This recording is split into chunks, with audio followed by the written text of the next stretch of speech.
I'm Susan L. Allen, CEO of the U.S. Pan-Asian American Chamber of Commerce Education Foundation, also known as US PAC, popularly known as US PAC for 30-some years. Welcome to today's Business Leadership Series, a program that we launched over 10 years ago with support from Wells Fargo, our legacy sponsor. Today's program is also supported by PG&E of California. We just come out of a national conference in Las Vegas a few weeks ago. At the end of our conference, we held a discussion, very substantive and serious discussion on AI ChatGPT. We had Apple leading the discussion with Asian American businesses who have been using ChatGPT to share their experiences, but we ran out of time. Today's program is intended to continue that discussion about ChatGPT. What does it mean to us personally, in school, in our social life, in our business, and in our professional life? What are the benefits and liabilities? What do we do about this? And with us is a guest speaker who is specialized in this area. Jim is Vice President and Integral, a global leader in security, compliance, and risk management strategy and advisory. He's going to tell us about authentication, authorization, privacy, integrity, risk management, and all that. So, Jim, the floor is yours. Take it away. Great. Thanks, Sue. Much appreciated. I've been kind of an open AI user for the last couple of years. I think a lot of people now have adopted sort of the free kind of version of ChatGPT 3 now, OpenAI, and there are many other what we call generative AI products out there. Obviously, Meta, Google, the amount of AI makers is massive now. So, as Sue mentioned, I'm happy to chat a little bit today about some of the benefits, but also some things to watch out for. And there are a lot of privacy discussions going on right now around compliance, around adherence to policy. And it's kind of a swirling bit of chaos at this point. So we'll cover everything along these lines, and I'm happy to answer questions that anybody has as we go. So first of all, we have to ask ourselves, I think, are we really at the tipping point of generative AI? Obviously the first major release of a licensable product from the Microsoft perspective occurred in March. Since then, we've seen a whole bunch of others kind of come out. And then we started to, we've been actually monitoring this and doing a series of web events continuously as we go through and see what the voyage is actually doing. But we would argue that we really have seen the tipping point of generative AI, the proverbial cows out of the barn, and the US and European and Asia Pacific and really South American markets are all kind of jumping into the pool. So it's been a very large exodus to see how AI can help them for various use cases. All right. Now, there are some severe concerns that we all have.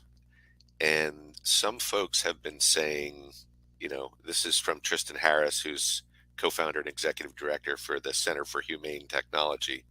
And we do try to track everybody's perspective, but this is actually a statement I believe and agree with.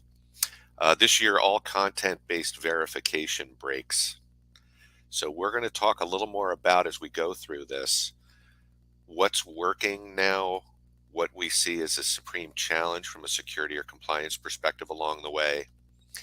And we'll make a few recommendations to everyone here along the way too, to hopefully help you with your corporate security policy, or your, let's just say, generative AI corporate policy or organizational policy, whatever organization that you work in or own or lead. And we'll try to figure out and discern, what might be best for you. So, okay. Okay. So very quickly, if anybody knows security fairly well, there are a number of different parts from an identity perspective that we have to account for.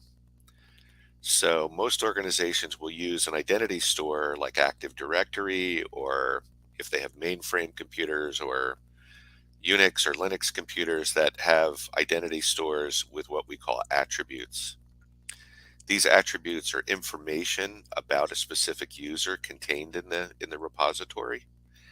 And we have to be very careful to protect that, obviously, because we see phishing attacks happen when people compromise what we call the LDAP, or the central identity directory.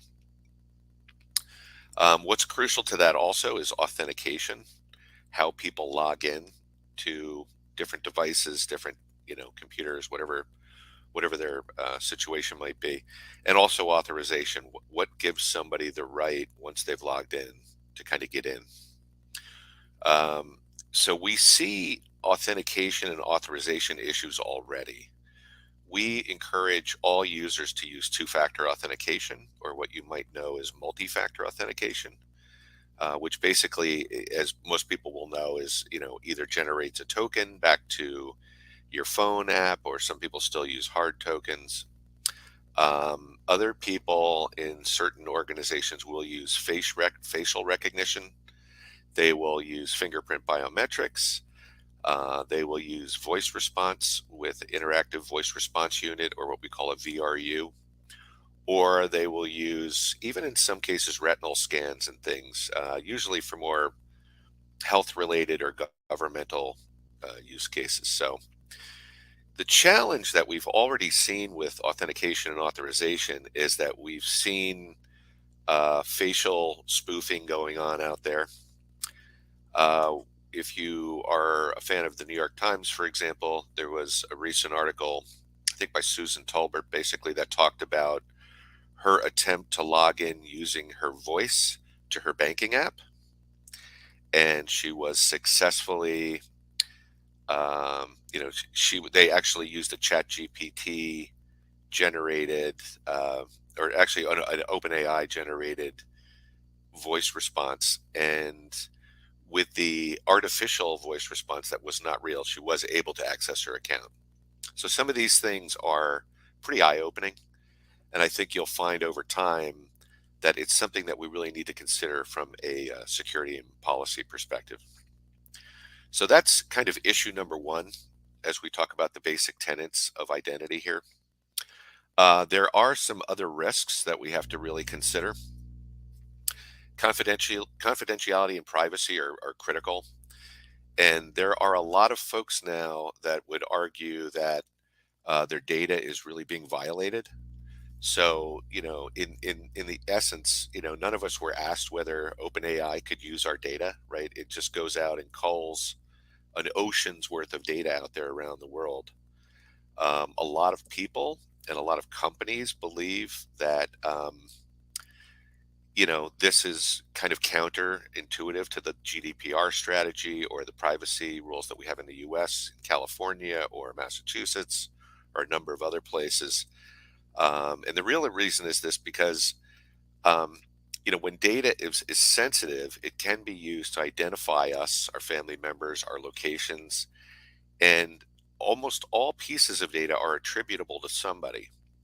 And if that somebody is in an area that's protected by a privacy covenant, that's really a large scale violation. So we're very concerned about that. Um, Even when also data is publicly available, we're very worried about it from a legal perspective at all. So we call, a breach of this confidence what we call a breach of contextual integrity.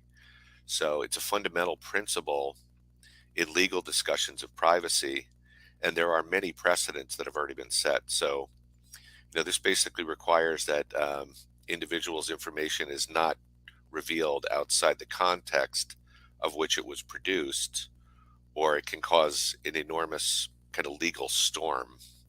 And we have begun to see a little of that. AI also offers no procedures for individuals to check basically whether The company stores their personal information, or you can generally request that it be deleted, for example, if you live in the EU or other place. So this is guaranteed right in GDPR. It's under debate whether ChatGPT is compliant with GDPR requirements right now. So stay tuned. There's more to come on that. And based on these issues, I think we'll find out a lot more information as we go. From an integrity perspective, this is another area where I think it's very important to consider what you're actually getting, when you produce a document or utilize the information. So the integrity perspective is kind of critical. I had one of my team members recently create a bio for themselves using ChatGPT, gathered tons of data on the person. They created this biography, about 3 or 4 pages based on data it received, and only about 60% of it was accurate because it culls data, again, from all over the place, and there are many, many people around the world with the same name, with the same attributes. So it is often a very inaccurate, from a data perspective. It just does what you tell it to do, and it will try to go in the pool and find all that information. So this is a bit of a challenge. The challenge also is monitoring and detection.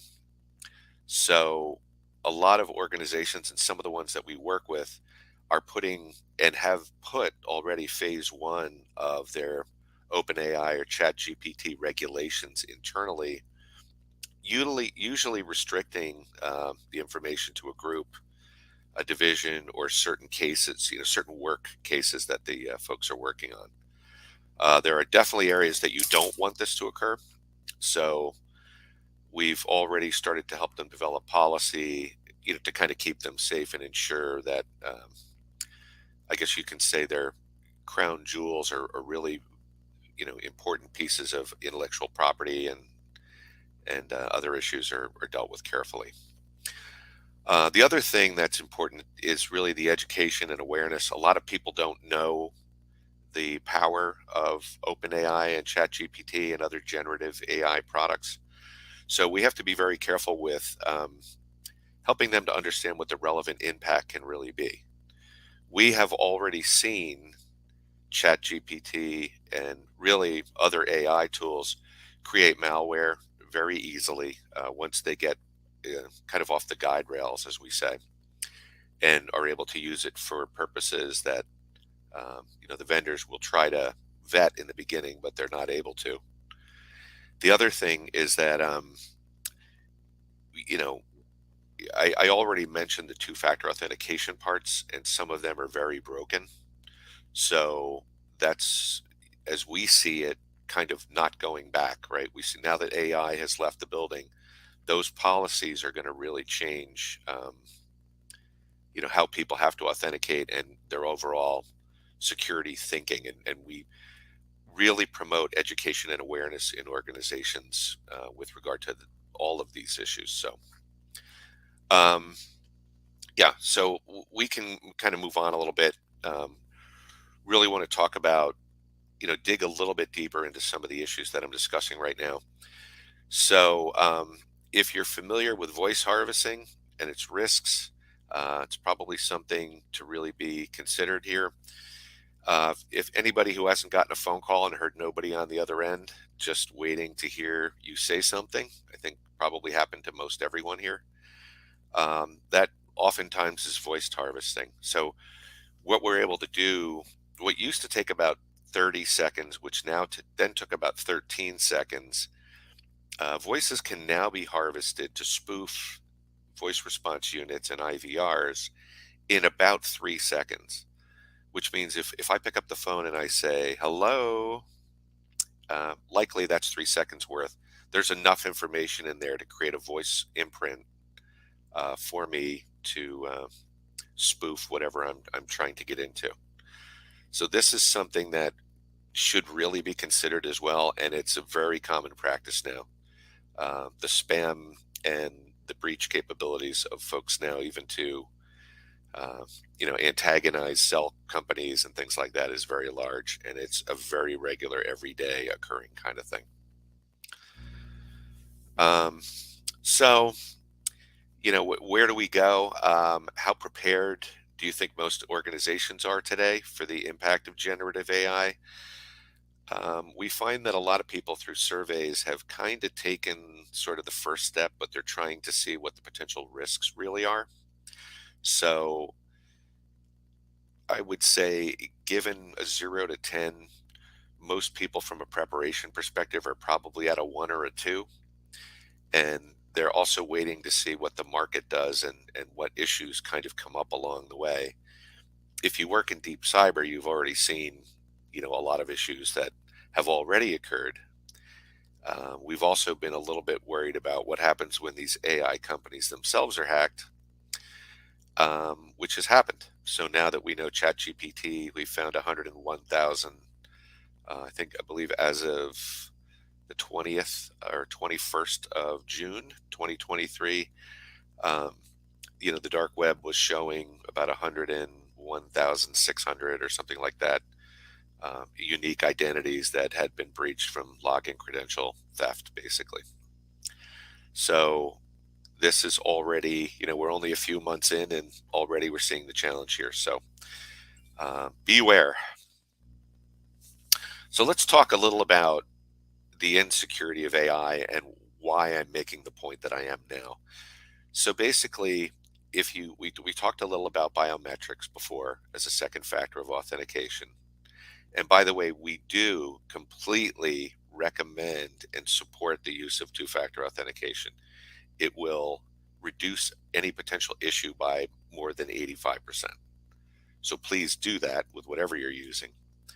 But that said, we are moving back to kind of an area where it's incumbent on folks to choose carefully the means by which they do that two-factor authentication. So what I'm saying, if you look at the center of the slide here, you may have seen biometrics, or you may have used fingerprint biometrics.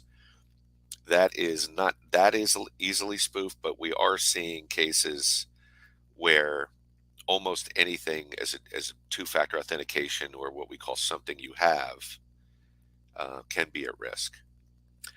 So the something to the right, like a password or a smart password, we already know is very challenging, right?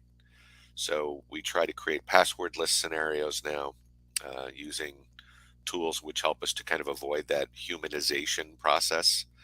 So what something that you have, like a token or something like that, back to the left, is actually where we're heading, right? We're getting simpler. We're trying to not utilize overly complex technology or things that can be easily spoofed. And we're seeing that as being a requirement now that AI can so easily spoof the other kind of two areas here. So this is something to think about.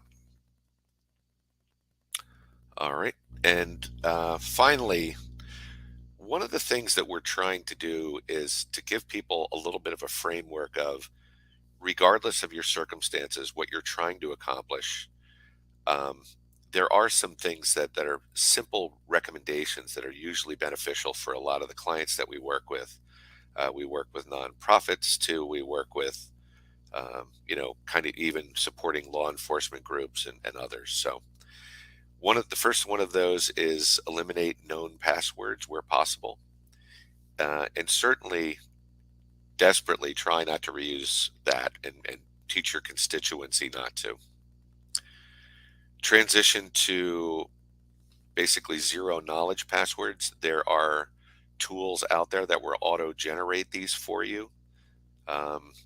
We a lot of times we'll go out through the cloud, even to pass credentials, and use different tools that will do this for you. They should never be passed over instant messengers, from Teams or Slack or any of those things, because they're very easy to pick up. Also, turn on multi-factor authentication if you haven't. Ironically, I've been talking about zero trust for, I think, about 12 years now with clients and friends around the world. a lot of folks are still not using 2FA.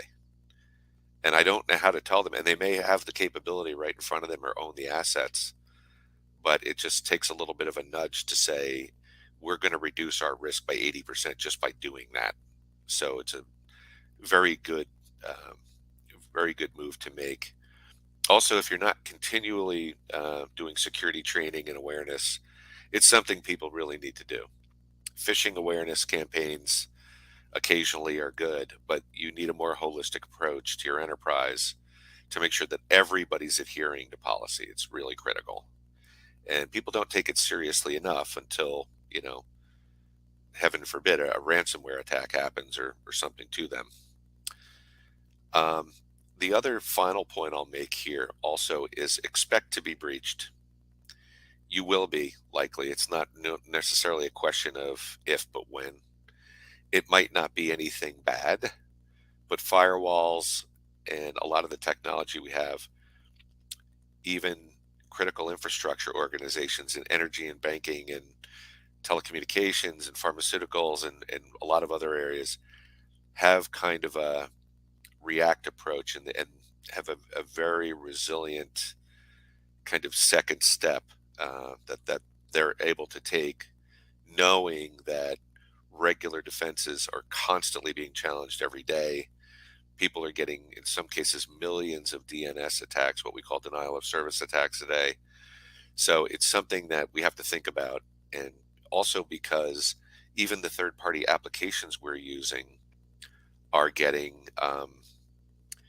getting compromised too. If you're familiar with, in banking, this recently happened. In energy, this recently happened with a Move IT file management application.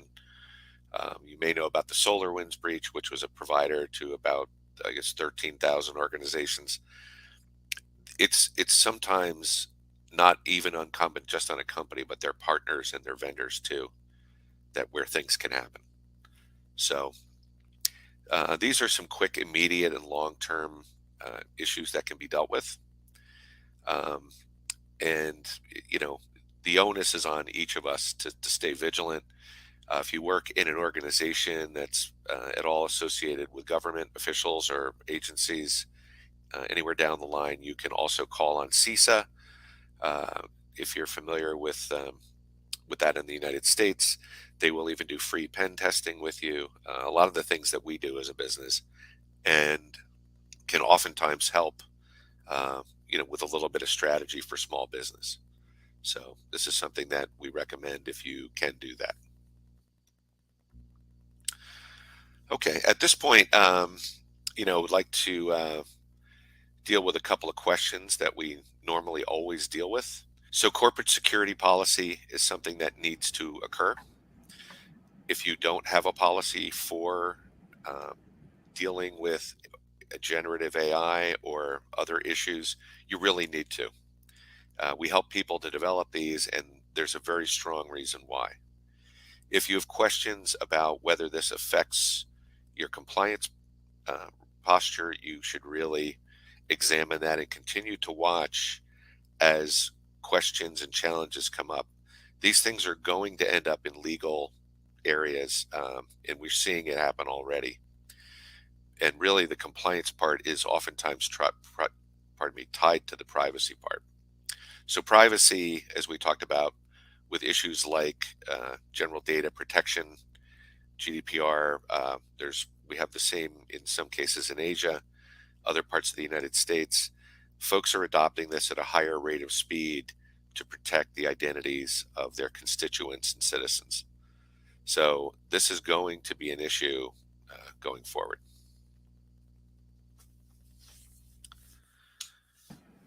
Well, thank you very much, Jim. This is just the beginning of a long journey I think the country is walking through.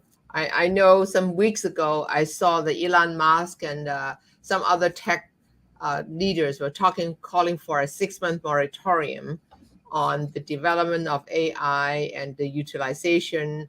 There's another comment about if AI is going to make the human species extinct. It's very, very ominous. It is a little like science fiction these days. Yeah. And at the same time, the leader of Google say, no, they're not going to stop. They're going to continue. So there's going to be a war out there. Yeah. So far, so good for now. And I hope that all of you enjoyed this session with Jim. Stay tuned. Go to the uspac.com website and watch out for our upcoming series. And also watch out for our Innovation Symposium.